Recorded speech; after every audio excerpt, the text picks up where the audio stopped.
తల్లిదండ్రులు పిల్లలను బలంగా చదివిస్తున్నారు.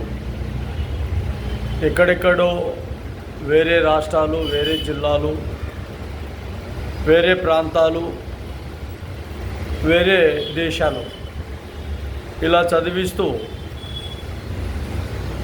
వాళ్ళ చదువుకు అయ్యే ఖర్చు అంతా పూర్తిగా ఇక్కడ అప్పో సప్పో ఏదో ఒక విధంగా ఆస్తులో, గోల్డో, లేదంటే డాక్యుమెంట్సో ఇవన్నీ తాకట్టు పెట్టైనా చదివిస్తున్నాం.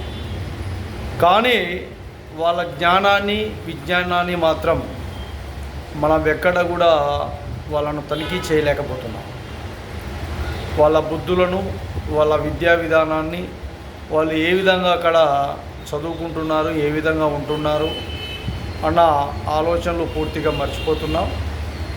అందులో లోకల్గా చదువుతున్నా, ఇంకొక విధానంలో చదువుతున్నా, వేరే ప్రాంతాలలో ఎక్కడ ఉన్నా కూడా ముందుగా వాళ్ళను మనము జాగృతిలో నడపాల్సింది వాళ్ళను క్రమశిక్షణగా ఉండే విధంగా, క్రమశిక్షణతో మెదిలే విధంగా, ఎక్కడ కూడా పొరపాట్లు, తప్పు నడతలతో ఇంకా రకరకాలుగా వాళ్ళను చాలా జాగృతి పదంలో నడిపించే విధంగా 2-3 రోజులకు ఒకసారి వాళ్ళకు ఫోన్లో మాట్లాడుతూ, లేదంటే ప్రతిరోజు మన బిడ్డలు మన దగ్గర చదువుతూ ఇంటి దగ్గర నుంచి కాలేజీ, ఇంటి దగ్గర నుంచి స్కూలు, ఇంటి దగ్గర నుంచి రకరకాలుగా వెళ్తుంటే వాళ్ళను అప్రమత్తం చేసే విధంగా, వాళ్ళు ఎక్కడికంటే అక్కడ ఎవరు ఫోన్ చేస్తే వాళ్ళ దగ్గరికి వెళ్ళిపోయేది, వీళ్ళు మన వాళ్ళు, వీళ్ళు స్నేహితులు, వీళ్ళు బంధువులు, వీళ్ళు మనకు ఆ వరుస అవుతారు, ఈ వరుస అవుతారని వెళ్ళడం కరెక్ట్గా, సమాజం కరెక్ట్గా లేదు. కాబట్టి తల్లిదండ్రులు ఎంతో క్రమశిక్షణగా వాళ్లకు జాగృతులు నేర్పే విధంగా ఉంటేనే ఇంకా సమాజం కొంతవరకైనా మంచి విధానంలో ఉంటుంది.